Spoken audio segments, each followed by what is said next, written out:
Hi again, it's Peter from the festival team. I'm here with Phoebe Hall, who Hi. is the producer and director of Ctrl P.ete. Thank you so much for joining me. Thank you for having me. So, the premise of the film, can you just tell us a little bit what it's about? So the story is about a guy who works an everyday office job. His life kind of falls apart basically in the film. He loses his job, he loses his wife, he loses his home, and he just ends up homeless. Who wrote the story? So me and my cinematographer Monday, we actually came up with the story, and then we teamed up with our scriptwriter Archie, and he basically helped us create the story of what it is today. Do you know what was the inspiration behind writing the film? There wasn't really a film inspiration for the film, which I guess is kind of a little bit strange. Me and the cinematographer again, we were just talking about different ways that we could make a film and how we haven't really seen a film where nothing's gone right. And we were like, well, why don't we make a film where everything goes wrong? And when we actually pitched the idea to our university tutors, they were like, oh, is there going to be a happy ending? And we were like, no. And they found that quite funny, so we kind of just ran with it, really. Yeah. How did you cast the film? Were there people you knew already? So we had a little bit of a pain with casting. About 80% of our cast was organised the night before we started filming. We used websites like Star Now and Mandy, I believe it's called, and we got our main actor, and then we got our other actors. But the night before the shoot, all of them, apart from the main actor, just completely pulled out because obviously where we were students, we couldn't pay them, and we had zero budget. So we kind of had to message all these different people. So the guy who fixes the printer, that was my flatmate. Okay. The woman who's the boss, that's my aunt, sort of thing. So we kind of just all scrambled together, messaging everybody like, come on.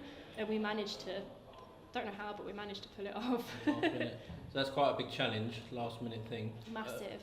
What other challenges did you experience apart from that? Other than that, I mean, we didn't really have that many. Obviously, we were filming just before the pandemic properly hit. And again, with casting, everyone was a little bit nervous because the pandemic was growing and it was, getting bigger and bigger, and we didn't really know, but we were adamant that we wanted to film.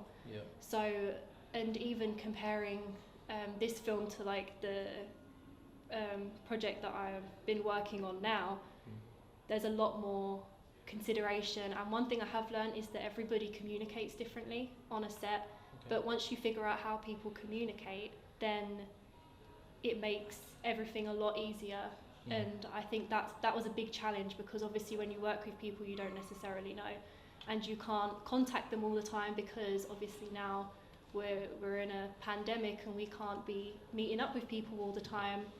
That was quite a challenge as well. Yeah, definitely. Where did you shoot the film? Was it local? We shot it in Raynham. We shot it at my dad's work. We were quite lucky. Resourceful with that. You've got to be. When you've got no money, you've got to. Exactly right. You've got to just message people and be like, "Hi, me again." Exactly.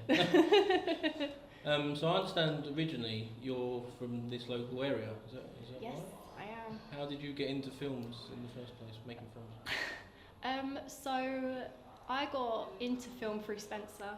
Okay. Actually, when I was about 14, I was going through an alternative. Every kid has like their emo phase. I was doing that, and I was looking into the newspaper, and there was an ad for extras being a zombie. Okay. Yeah. And I was like, yeah, I want to do it. Like, why not? Let's go. Yeah. So I kind of, obviously I was only 14 at the time, so my dad phoned up and said, look, my daughter really wants to do it. She's not over 16, can she still do it? So I started doing it, and I saw how films were put together in the different sets, and I always had a camera growing up. And then kind of, once I did that, I was like, yeah, Mum, I want to work in film. And my mum was like, okay.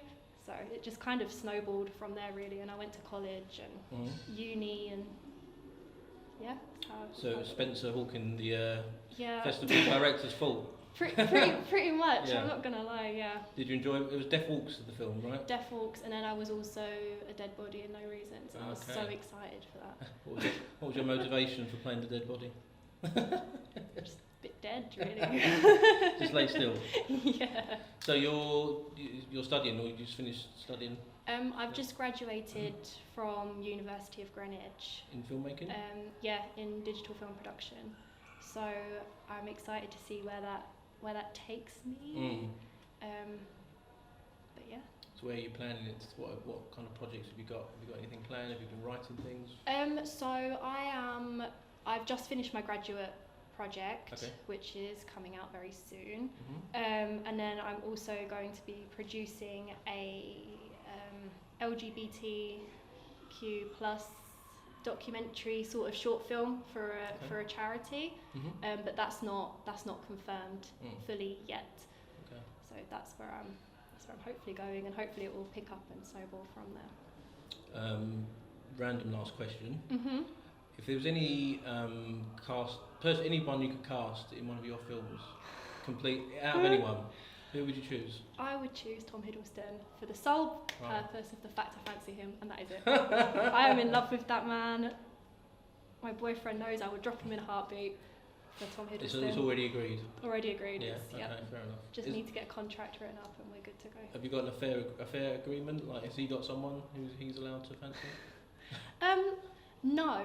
Oh, well, we haven't, but I honestly think he'd leave me for Chris Hemsworth. Fair enough, yeah. He's Thor. Yeah. Phoebe, thank you so much. Thank you so much. Thank you. Thank you.